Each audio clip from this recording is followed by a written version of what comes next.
Okay, so hello everybody. Hello, Katie. Welcome to this LEA Network webinar today. Coming to you live from Finland and Italy, and wherever you are, 38 persons at the moment.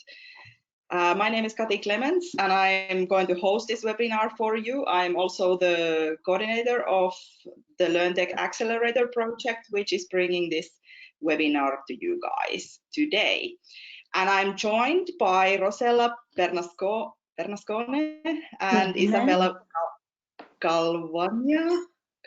Yeah. Yes, right. My Italian pronunciation is not so good today, but I'm gonna let you guys talk a little about yourselves in a minute. But before that, I am going to give you some announcements, because previously maybe some of you have been following LEA webinars, and we have been doing them in another platform. Today we are in GoToWebinar because it's maybe better for making webinars than the Adobe Connect platform. We are going to record this session and also have a video about that later on if you want to share it with your colleagues that couldn't maybe be here today. And just if you are new for the LEA project, I remind you that LEA is gathering a buyers network of learning technologies all around Europe. So any buyer or procurer, as we call them, want to join, we're very welcome for you to do that. It doesn't mean that you have any obligations or fees, but you can get support and maybe some companions around Europe to maybe buy some things together and drive the market in this way. Also, we occasionally do joint project proposals together. So this is a good opportunity if you're interested in European funding.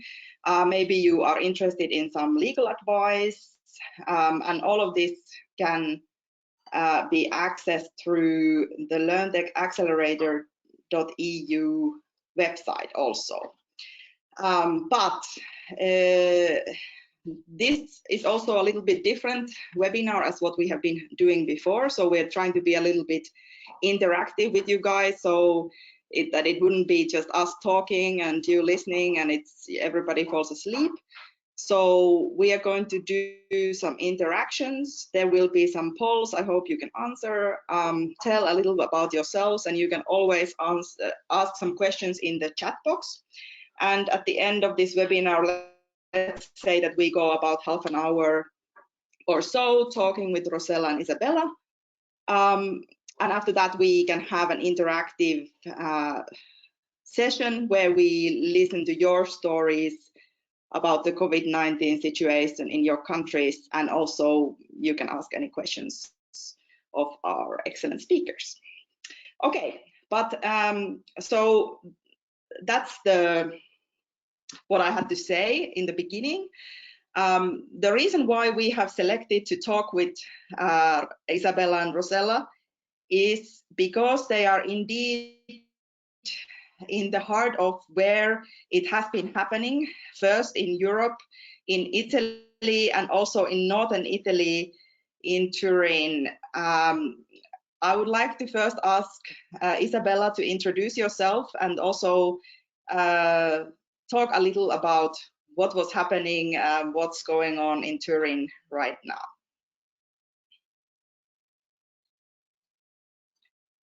Your microphone is muted, so you have to put it on. Yeah, now it's good.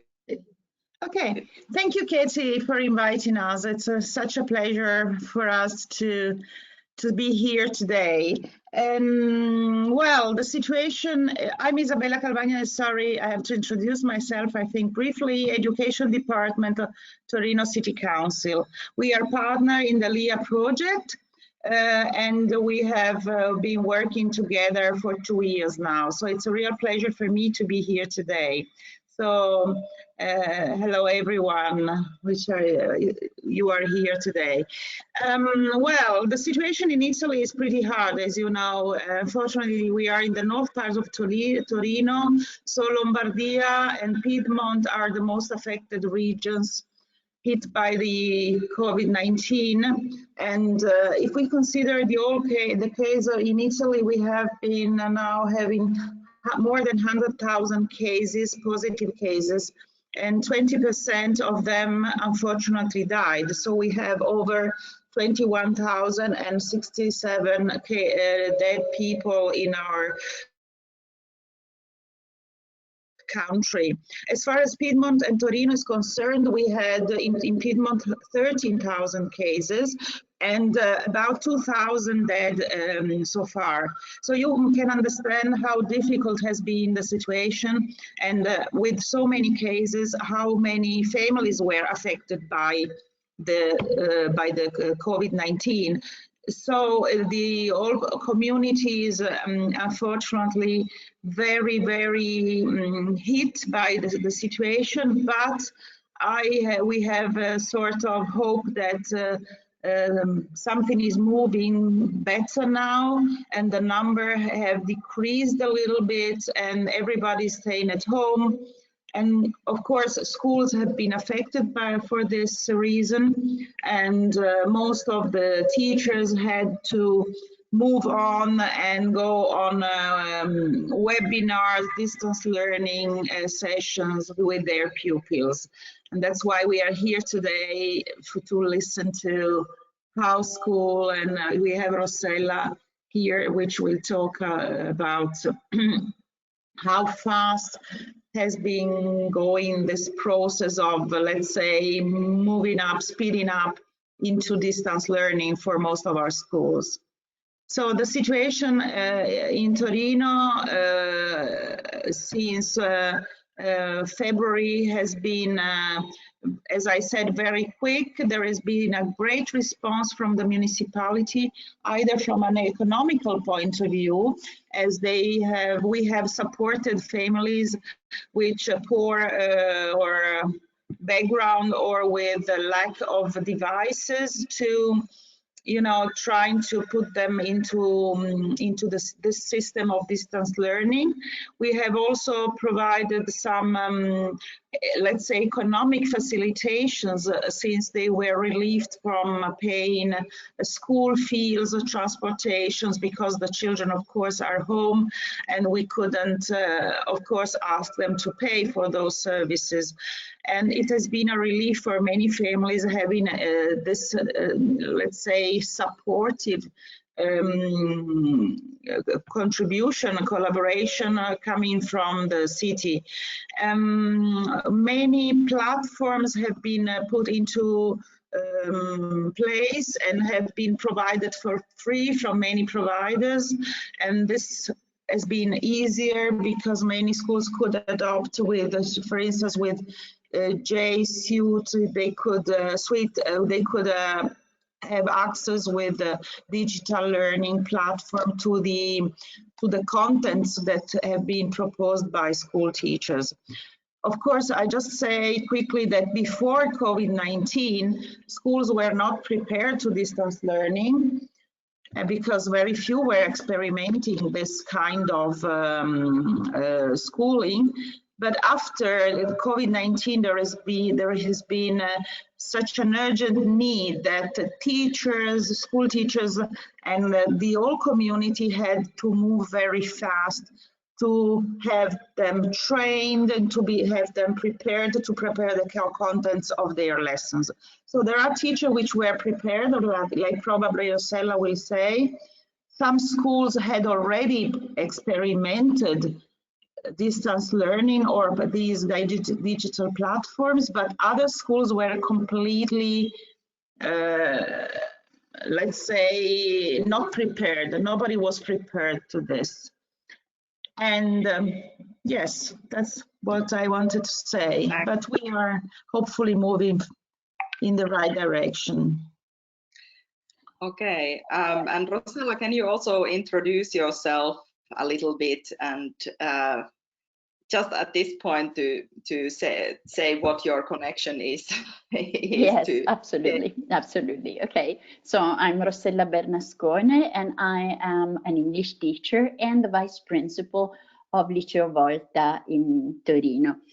My school is a secondary school with an academic profile, preparing students for university, basically from age 14 to 19. And specializing in maths and sciences. And the reason why I think I was invited here is twofold. First of all, because my school already started 3 years ago with a special project implementing Education 3.0 in our school in some classes. And the second reason is that my school belongs to many different networks that include both secondary schools like ours or with a different profile, but also middle schools, elementary schools, primary education. So we have a bit of a wide perspective on the issue of technology in school. We also do a lot of training with different teachers from different school orders, as we call them in Italy. So basically, I think this is why I'm here.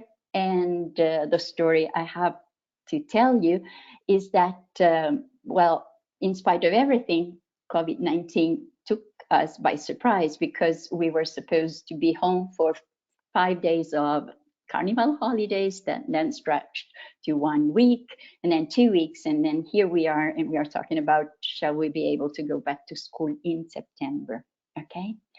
But what we had implemented 3 years ago was basically, we started with 1 class and now we'll have 4, which is 10% of our school students. They live every day at school in a 3.0 environment. That means that every student is given by the school netbook, and they have classes with collaborative desks and multiple points of projection, immersive environment, basically. So we teachers started 3 years ago. We trained a lot. We did hundreds of hours of training in order to be able to use such devices in order to promote learning in our students and not distract them from school. And the fact that we don't only teach in those classes, but we also teach in the other classes of the school helped us spread already in these 3 years part of what we had learned to other classes. So when we discovered all of a sudden that we couldn't go back to school on the 27th of February, those of us who were already used to a bit of blended learning, very different from what we are doing now, but we started right away. And you know how we always have this virus metaphor? Okay, so the distant teaching went viral in our school, meaning that we sort of, those of our who were more versed in it helped our colleagues who were less familiar with this kind of teaching methods. And it's been a challenge for all of us, but it's working. It's working, and the students are very happy to still be connected. They miss school, miss meaning they would like to be in school, not that they're not missing it, meaning staying in bed and not having classes. I think that children really realize how lucky they are to go to school at these times. I mean, wow, at least my kids have been saying, like, why can't I go to school? The stupid COVID-19, this kind of message they always say. Okay. Also, parents teaching meetings have changed a lot. They used to be about complaining, and now that they are about gratitude most of the time. So that's a good side effect of the virus. there are some positive side effects of appreciation towards certainly our healthcare professionals, but also our education. Of course, in Finland, the appreciation of education has always been high, but I think that we are seeing that also rising in other countries, maybe where the reputation of education hasn't been so high. Yeah. At this point, I would like to ask our audience a little bit on who you are. So I have got Ashley from LEA project working as in the background, and she's designed some polls for us. So if you can go ahead and ask the first question. I think this is supposed to work in a way that it comes there and you guys answer. I don't know how long do we give you, 1 minute to answer and then process. So the question is that which of the below best describes you? Are you a buyer? Are you a seller of some sort of learning technology? Are you maybe a teacher, or are you an expert? So these are the 4 stakeholder groups in the LEA project, so that's why we are asking. Or are you something else? So let's see. It looks like there seems to be about 15% are buyers, 17% teachers, 50% other. Would be lovely to hear what is other. You could maybe write in the chat box on what is your background if you don't identify into these groups. We don't seem to have any sellers on board today, which is understandable because this is supposed to be from teachers to teachers, so we were not expecting to have any sellers at this point. Okay, 90% have voted. Is that good enough for us, Ashley? We can go back to the webinar maybe.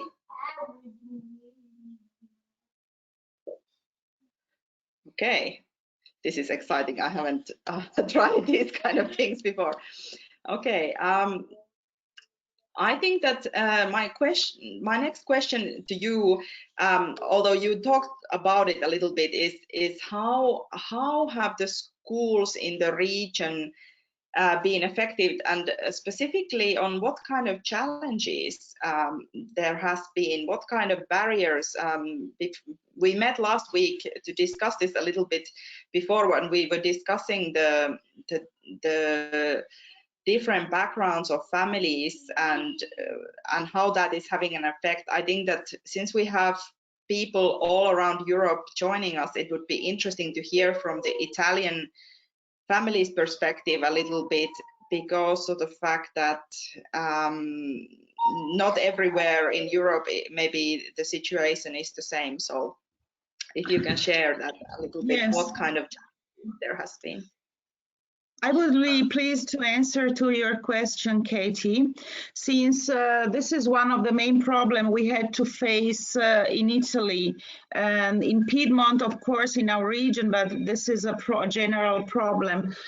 So the first problem was accessibility and equality. This means that there was no easy access for all users, as you can imagine, and because of lack of devices as well was one of the reasons, because not many families have a computer at home. Some of them could only be connected with a normal smartphone. Some of them had tablets, but not every family has a computer, and sometimes it has to be shared in the family because maybe there are 5 people now working at home with 3 children which need a computer for online lessons. So you can understand that lack of devices was one of the main concern. Then there was also another problem, which is the lack of digital skills. This is coming from, could come from teachers or also from families, which had to support, for instance, elementary schools children. They needed to be helped, and some of them couldn't even open a platform. So this was a big problem, you know, this different level of digital skills. And so there has been an increased need to provide training or to help families to be connected, to be online. And so never to forget that teachers were also not prepared to do that, as we already said. And so there has been an increased number of webinars to help them to use platforms and to build contents for their lessons. And the other big problem is the problem of evaluation. How are we going to evaluate now, and which methodology we'll be using next? There have been many initiatives, either from the central government, which has invested a lot of money to provide devices for the families in need. So the principals of schools, especially for compulsory schools, have to provide to each school with a certain amount of, they've got money, of course, they have received funding for buying devices for families in need, as we said last week, also for children with disability. And even if now we could say that almost 80%, 90% of schools are connected, are working with online lessons, we still have a 20% of students we cannot reach for many reasons that you can imagine. As we said, we have also many high rate of poverty in Italy, and we have early school leavers. We have a lot of problems, and those people, those dropout students, for instance, could be reached before only because we had this network that helped us to stay at school. But since the COVID-19 exploded, we wouldn't be able to do that so easily. So if we think about areas like Naples, where the rate of early school leavers is so high, which can reach also the 20% of the school population, you can understand how difficult it is now to reach these students. So this is the, I can only add as a, let's say, end of the tunnel, because a lot of money has been invested. I hope that it goes in the right direction, that schools will, as far as I know, they have already got the money to buy devices. So this problem or lack of devices should be reached. Yeah, but last week I also heard that at the moment it's almost impossible to buy devices in Italy. Was this correct, Rossella? Did you share this information with me? Yeah, yes, well, yeah, like for instance, my computer who broke down 6 weeks ago, it's somewhere, and nobody's answering when I write emails. So yes, it's not so easy to access firms that will sell you things. Though I must say Italy reopened a bit yesterday. Okay, so many firms started production again. You must consider that many pieces come from China. And so there was a problem before. We couldn't get, before our crisis, we couldn't get what we needed because of the lockdown in China. So now economy is slowly, let's say, progressing. So possibly it will be easier from now on, but still, I mean, it's still quite a climb to get there. Yeah, we are, I mean, in my school, we are lucky because we have about 1,000 students, and I know of one dropout who was already, who dropped out before COVID, though we try to reach the family, etc. So, I mean, the rate is great, but it's not like that for every school, of course. And I know of the very good schools who gave away like 70 netbooks just because they had 70. And I mean, that was one of the best schools in our town. So you would think everybody who goes there has some sort of device, but of course that's not true. At least 10% of the students didn't. So yeah, it's hard to imagine, I guess, from some other European countries, but that's our reality.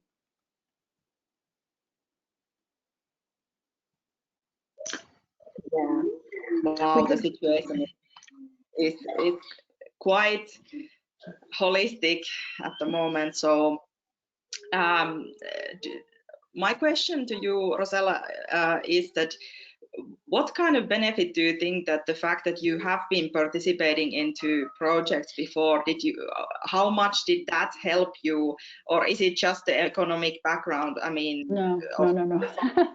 It helped us immensely, because together with this Education 3.0, we started doing lots of European projects like Erasmus Plus projects, and 30% of our staff, teachers, but not only teachers, trained all over Northern Europe 2 years ago for 18 months. And now everything has stopped, but again, we are in a European project of training this time on soft skills. The other time was on technology, actually, and technology applied to teaching. That was extremely important for all of us, because we had the means to see how things were done in other countries. We had the means to see that basically we all do the same things, but you do them differently maybe. So we learned a lot, and we shared inside our school and with other schools in the various networks we are part of. I think that was really, really, with the willingness that I found in every teacher I have ever met. I think because, you know, when you go to seminars, etc., you meet the people who really want to be there. So I think that learning from others, other teachers, other schools, other networks was the most important thing. We really felt, I think, supported by what we had learned, so that we opened up to more learning, because of course what you do with technology when you're in school, it's not what you can do now. For instance, with the first time we chose one tablet for the students, and after 1 year we discovered that it was not enough to work in class. Okay, so after long searching, we came up with a better netbook, and I'm not talking about brands here, okay, so only objects. And this netbook works wonderfully in class. It's very good. Every teacher has it. The students of these classes have it. There are 30 going around in other classes for everybody who needs them. So they work wonderfully. What we discovered is that they are not enough at home. They are not powerful enough to actually support our meetings. We have the Google Suite for Education, as most of our schools, and they are not strong enough to support a whole 45 hours of meet with 28 students and a teacher, and that's bad. I mean, it's good that we discovered it, but it's bad that we discovered it when we most need it. So I mean, we are learning new things and how to cope. Yeah.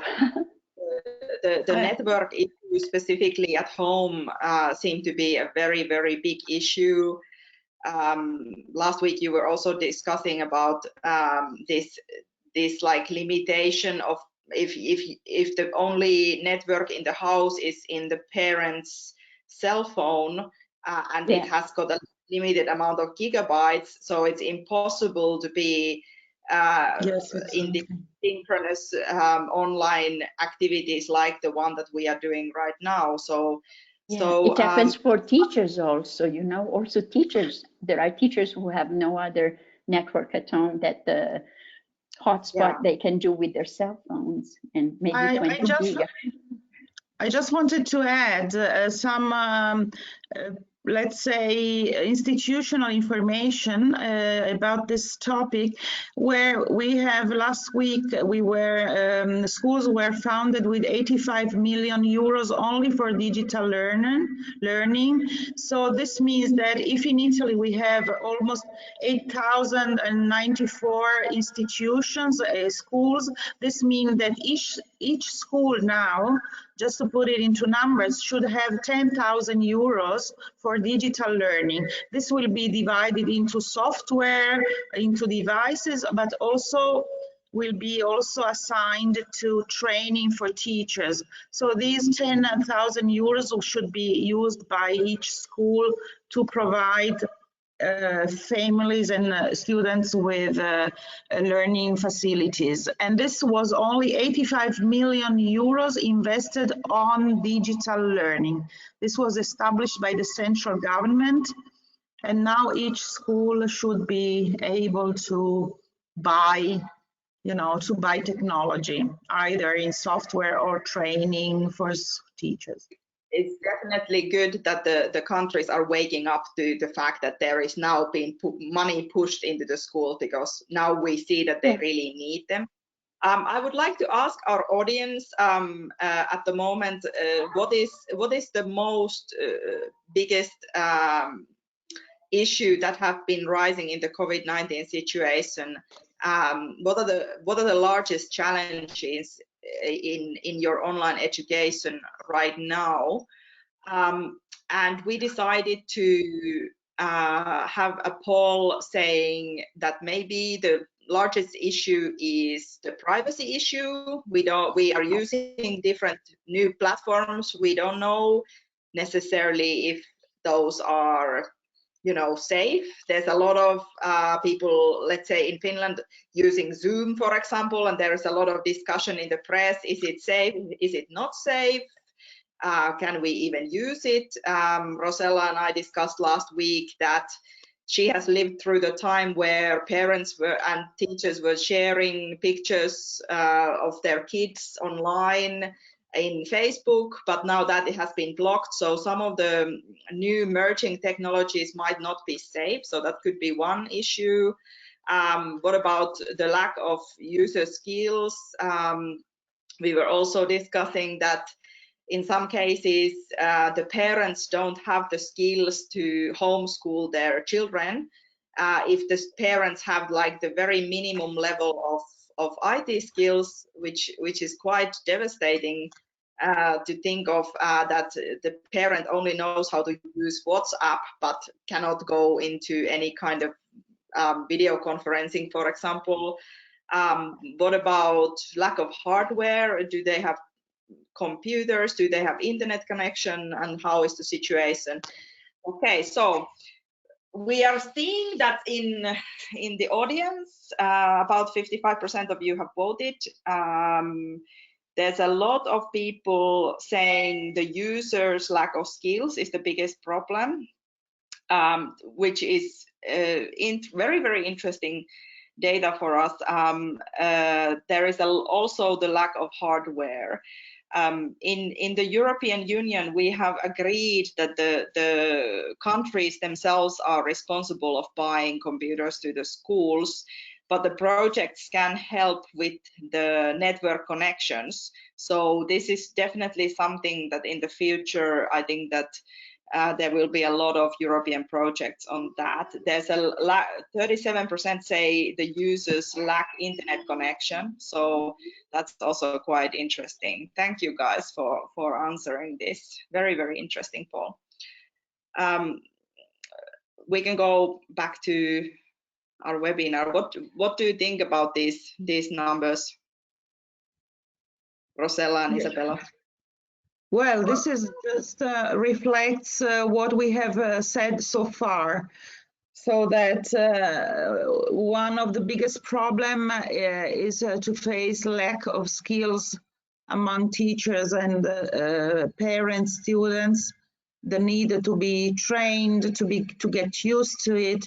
And the thing is that we had to do this very quickly because we have been working many years now with LEA project. We have been talking about digital solution, and it was an accelerator. One of the words of LEA is accelerator, but this has really given an acceleration to the whole process that we couldn't imagine. If you think that we were talking a year ago about how much money could a school need to buy, do you remember our study on this?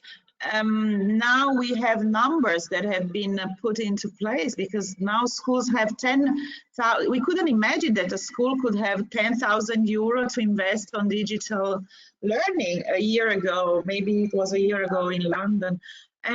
So if we think how fast has been, I mean, the negative, of course, nobody wanted to have an epidemic, a pandemic as this. But if we think about how digital learning and innovation has evolved in the last 2 months, that 2 years wouldn't have been, we thought wouldn't have been enough to, you know, to implement digital learning in such a quick way and in such a big response coming from the whole community. A big resistance, if we remember our questionnaire, always with LEA, we sent a questionnaire to our partners countries. And one of the big issues was that we didn't have enough devices, the teachers were not trained. Do you remember? That was one of the main problems. How could we train teachers? And see what happened, that 98% of the school community, of the school teachers now had to face this. So this is only has really been an accelerator. LEA, the A stands for acceleration, and I do believe that this is the only positive thing, because we always have to think about, you know, the full glass, half full and not half empty. So I only see that this is a positive message. So this is my reaction to the poll, to the Thanks. The numbers. Yeah, talking about training, basically you learn by doing. That's what all philosophy of teaching tells you, right? That you really learn when you are doing things, and that's how we are learning, and we are forced to learn that way, and it's working, first of all. The second thing is motivation. Most teachers want to be in contact with their students however they can, okay? This goes also for 0-3 educations. There are teachers sending small stories to their 1-year-old pupils, right? Talking about the problems, if I had to answer that poll, for me as a teacher, the biggest problem is privacy, okay? At the beginning of this emergency, I set up different classrooms for my students, gave different codes on Meet so that they could meet there in the afternoon and work together, work together so they could have group work. And apparently, I just got an email that says that that's not allowed anymore because there are privacy issues. And what are they going to do? They're all alone on the internet in a class that their teachers set for them, and the teacher can visit at any time, right? So I think this privacy thing is really getting in the way of doing a good job. And that's not good when things that are meant to protect you actually prevent you from working at your best from an educational point of view. I think things need to be set in balance again. That's my personal answer as a teacher. Yes, absolutely. And to be honest, at these times, because LEA wanted to help all the teachers, we also established a Facebook group. Oh, by the way, if you are listening to somebody yelling on the background, it's my 8-year-old autistic son. So I think that this is giving us an authentic barrier of working at these kind of times when you have to concentrate on a situation where your family members are at home at the same time. So it's a very authentic kind of experience for you. So, but as I was saying, so we set up a Facebook group for teachers to share their best practices on how to organize teaching at this time. I'm going to share this group link in our chat. You can go and join if you haven't done that before. There's quite interesting discussion going on. There was a question from one teacher just now asking, how is it organized if there is no network and if there is no technology at all in the school? So how can we survive in this kind of case? Do you have these kind of cases at all, Rossella? I guess not, because you have the netbooks. But, yeah, I don't have. We don't have that problem. What kind of advice would you give? Our school? But and in most schools that I know, there is this kind of technology. But I was recently talking to a person who teaches in adult centers. Basically, their students are either migrants or dropped out from all sorts of schools. And she was saying how everybody has got a cell phone. And let's say the vast majority of those cell phones are smartphones. But even if they are not, there is always the possibility of making a phone call. I mean, where there's will, there's a way. I mean, if you have a phone number of that person, there is the means to contact that person. And we know, I mean, it's not enough, but we know that learning is first of all relationship.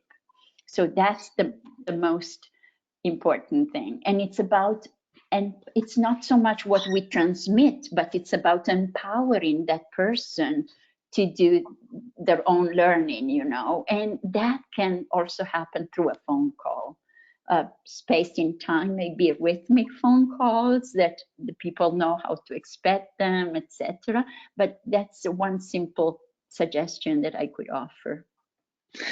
Yes, I've also heard from some colleagues from Naples, some teachers who told us their experience. When they couldn't reach the students, they went home and just dropped into their house and asked, where are you? Because it was, you know, the case that they couldn't reach them. And it's amazing how this worked, because sometimes they are the teachers are supported by social services, like we have a project in Torino, the Provaci Ancora Sem, which has been running for many years. So we also have support for poor family backgrounds from the social services. Of course, when the COVID-19 happened, we could epidemic started, we didn't have the support. So some teachers in the area of Naples or in the south of Italy should have reached their students. I just I just wanted to add that even if all this story of digital and distance learning might sound for some, there is still some resistance, because many people still think that children should not spend so many hours online or learning. And this is another problem that affects teachers when they think that students also need a rest and need pauses or need breaks to distract themselves sometimes from online. But what this period has built is the capacity to build relationships, even from a distance contact, so from virtual classes. If we think about adult education institutions, there are so many. For instance, in Germany, we have the so-called Volkshochschule, so these are adult education, and how many senior people, adult people were attending courses there. And this period has really built a network where social relationships are so important for them, because it was not only the matter to bring and to provide learning or distance learning, but as we all know, this period has somehow improved our capacity to build relationships rather than preventing them, because we couldn't see each other. And it was the only moment, probably, this distance learning, this distance virtual class, to have people there and to see their faces and to smile to them, because it was the only contact we have. I mean, I could speak for ages about this experience, about meeting old people, but it was so nice, and also with children. I think you agree with me. I do agree. I think that it would be interesting to hear from our audience now that we have got a couple of more minutes, 10 or more minutes to discuss a little bit. I know that we are joined today by teachers from Spain as well as from Portugal who have had some experiences. So I would like to ask you guys from the audience, I don't know if you can connect your audio or if Ashley can help me a little bit. So I think that if you want to speak, then you have to raise your hand somehow. So you have some sort of a audio button or hands raising button, and then we can give you access. Or the other option is that you can write to the place where it says chat on what kind of experiences you have had. So at the moment, I was getting some feedback from the audience. I think that it's somehow because the chat sometimes goes to the organizers, except and not to everybody. So there was some Alexander.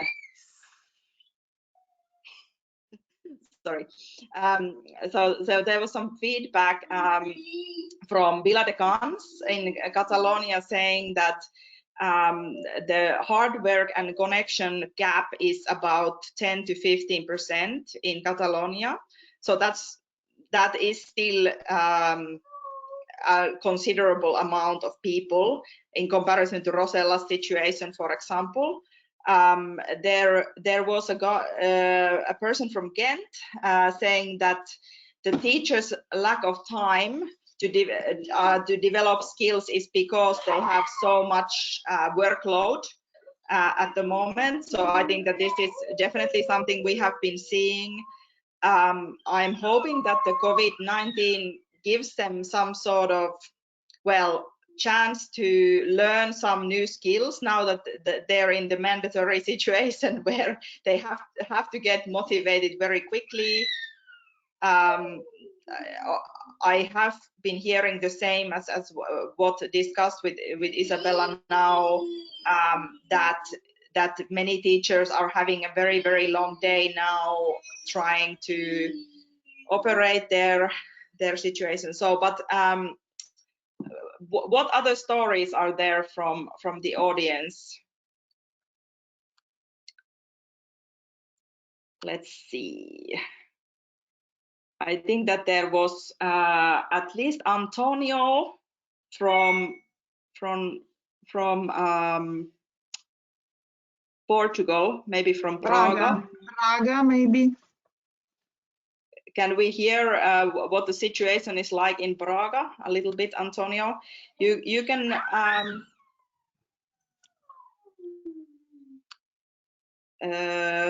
if I unmute you, does that help?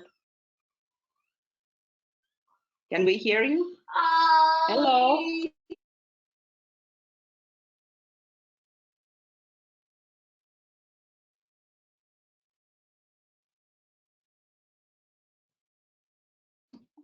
Antonio, no?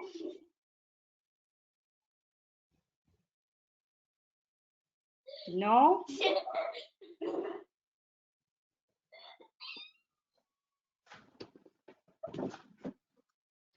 How about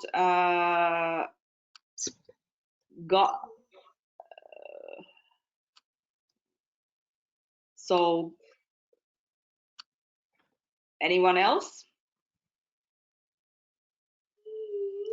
Is it too difficult to speak from the audience?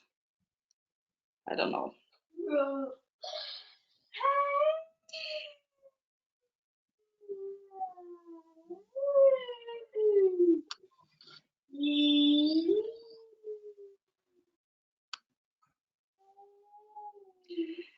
I had another question for our panelists, if it's too difficult to discuss with the audience at this point. And the question is, how do you see that this will change the situation in the future? Now, once we get out of the COVID-19 situation, what is the kind of effects that we think, what is going to happen when we go back to school in September or at some point? So can you discuss that a little bit? Well, I have a first impression, Katie, when you mentioned this, that nothing will be like before. This is my feeling. Nothing will be in the future as it was before, because if 90% of the people have experienced distance learning, at least we will see sort of blended learning in the future. I see that blended learning will be one of the most, let's say, wanted or offered perspectives, since having distance learning and presence courses, so normal lessons, will be the future, because you will never go back from a process where innovation and evolution has worked so far. So we will go into the 5G, and we will have a wide band for all schools, and nothing will be the same anymore. I'm sure about that. There is evidence that nobody can go back to the past. We are moving fast, and nothing will be as it was before. And I think that the fact that the teachers will be at the end of this, because the process is not finished. Today I read that until year 2022, this means 2 years, we will still have periods of quarantine, because it will be 2 years before we have maybe vaccination. It will be not so quick. So we need to adapt to this pandemic. We have already adapted, and I will not see my lessons, for instance, anymore without having a blended learning, because it's so different the way you work. You know, Rossella can say that. Would you go back, Rossella, from 3.0 back to the past? I don't think so. No, nobody can go back, but and blended learning, of course, is the future. But we also, I think we also have to take into consideration that technology is one of the most unstable things that exist out there.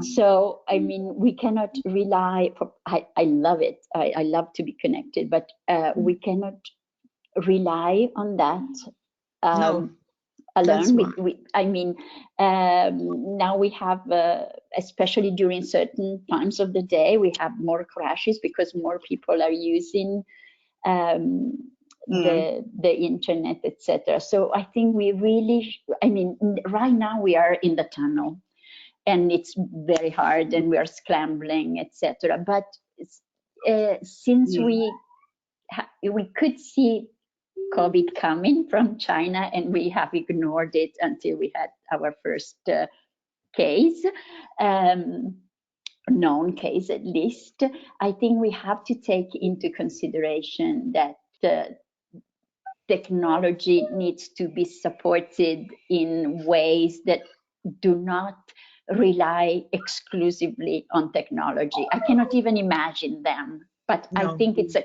question that we must ask ourselves, how to support it, because it's already strained, and so that's a big question. Absolutely. I think that there was some raised hands now from the audience. I don't know why the software is a little bit difficult to maneuver now that this is our first time doing it with this, so sorry about that. But we had a guy from Ghent ask to share your experience. Maybe we could get you unmuted. Yes. Hello. Hi, Katie. I'm Guy from Ghent. Hi. Nice to hear you. Hi. Maybe first I want to thank Isabella and Rossella for sharing their experiences and their insights. So thank you very much. Hi to everybody else. And maybe just a quick view on what's happening in my city, in the city of Ghent in Belgium.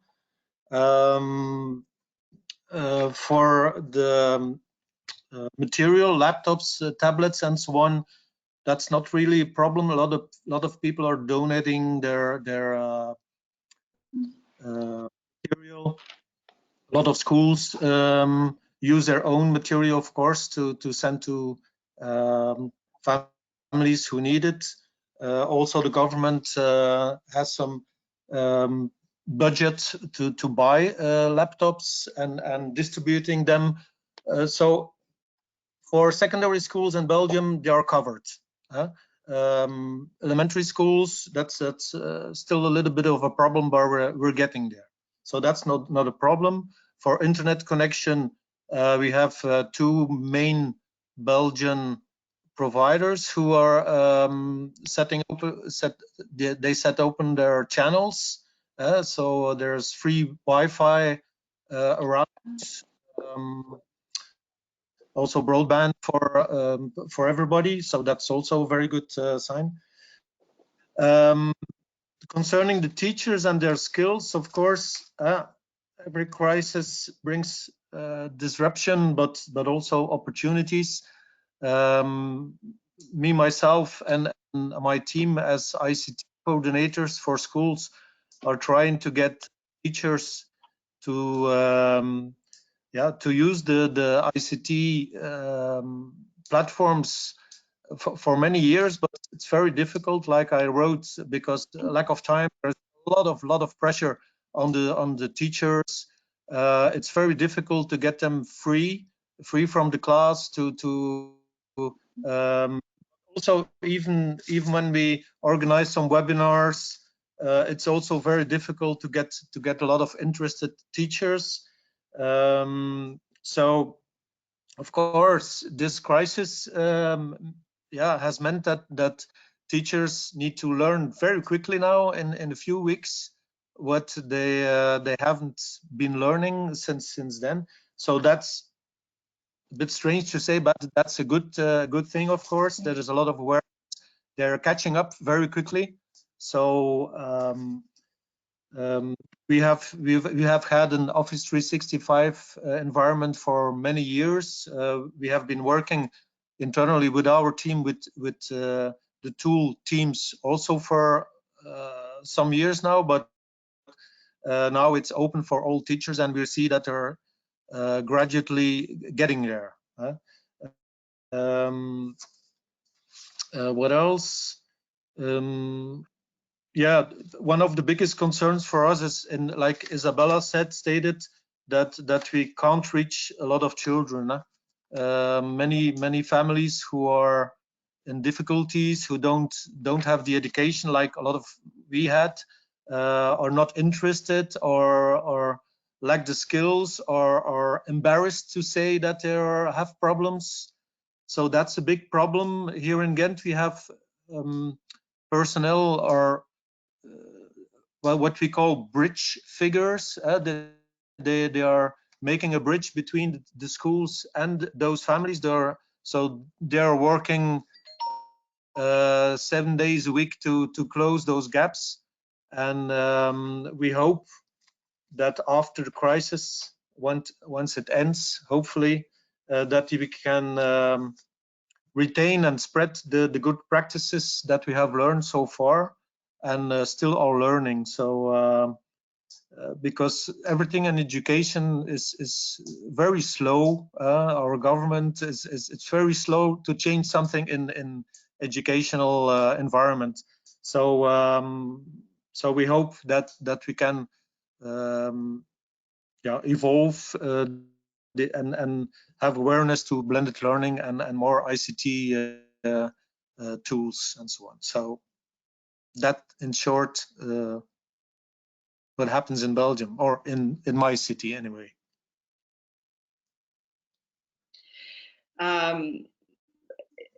Thanks for this. Can you also say that are you a teacher, or are you a buyer of learning technology, or no?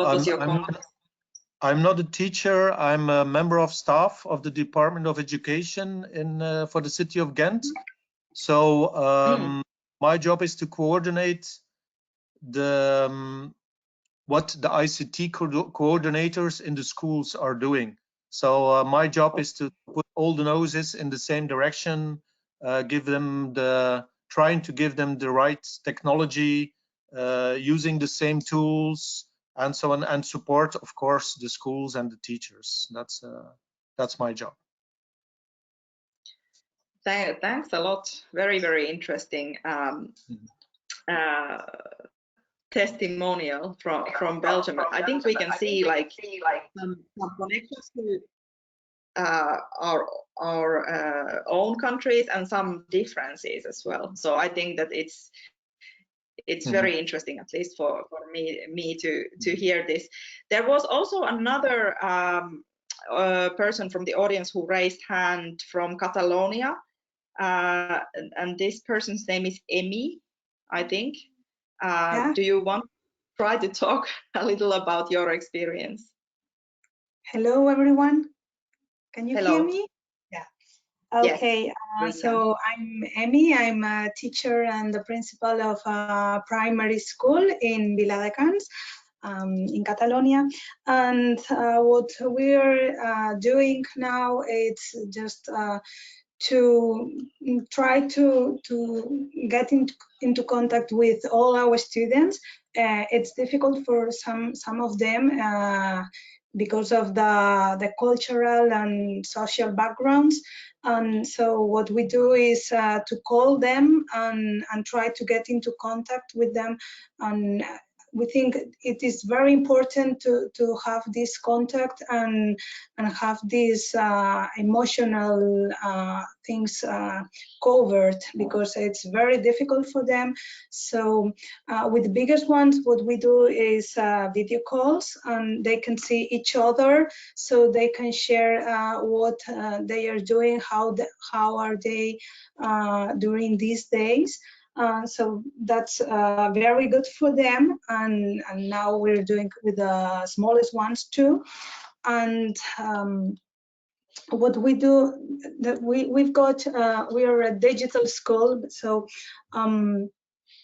our students have one device per student, so they are used to use different platforms like Google Classroom or some others. So they have continued using these platforms, and they are used to use them. So for them has to be easy, a little bit easy, no? And what else I want to say? So nowadays it's important that all the families have contact with their teachers, and all the students have feedback about their activities that they are doing, because we think the lack of skills of teachers, well, we don't have a great whole, but they are covered. But what happens with parents, no? That they are not used to work on these platforms, no? So we have to train them too. So that's what we are doing nowadays. No, they have to use these platforms, and we're giving them different tutorials and different things to use these platforms, and reduce the lack of these digital skills.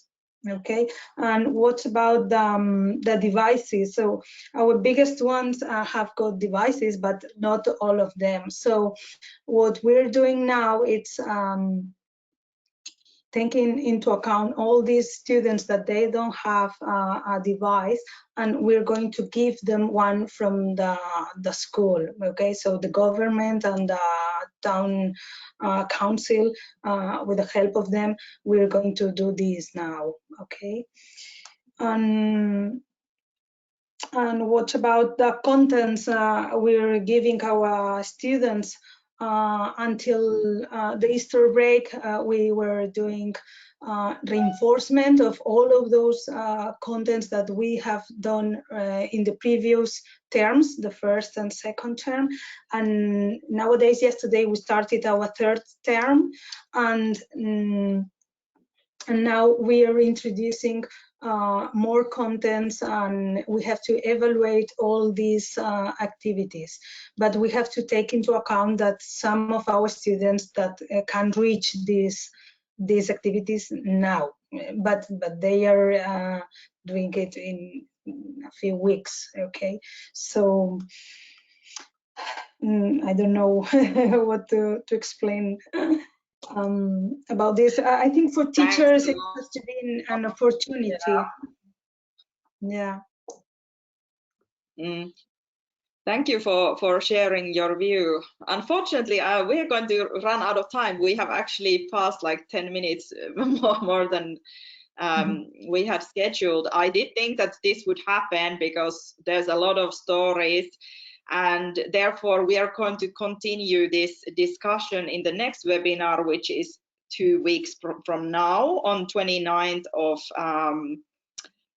April, in the same platform, on the same time, on Wednesday at 10:30 Central European time. So hope you guys can come there. We have also the experiences from Finland, which probably interest you as often Finland is referred as the, you know, top level of education country. And we have Jari Laru, who is a teacher trainer for IT teachers joining for us, and we are going to discuss about what kind of products there are currently in the market, and what kind of best practices there is to use them. So I'm going to push him a little bit on sharing some actual examples of what have they actually been doing at these times, and which software are working from his perspective, and it would be great if you guys can come and also share your experiences on what have been working. So today we heard that maybe Teams, maybe Google Classroom, but it would be nice to be a little bit more on the example level of what kind of best practices that we have in this network. So unfortunately, I'm gonna have to say goodbye for all of you, and thank you for our panelists, Rossella and Isabella, and also Thank you. thank you for our stories from Viladecans, from Belgium. Hopefully we can hear more stories. You can also during this time, of course, discuss in the Facebook group, and if there was something that you wanted to share, and maybe the audio wasn't working and so on. So we are gradually learning how to use our learning technology also in the Learning Technology Accelerator project. But thank you for today. Thank you very, to very you, nice Katie. to talk, Thank and I you. hope that you got some nice ideas on what has been going on in the world. Thank you for Okay. your invitation. Bye. Bye, guys. Thank you. Bye. Thank you for the invitation.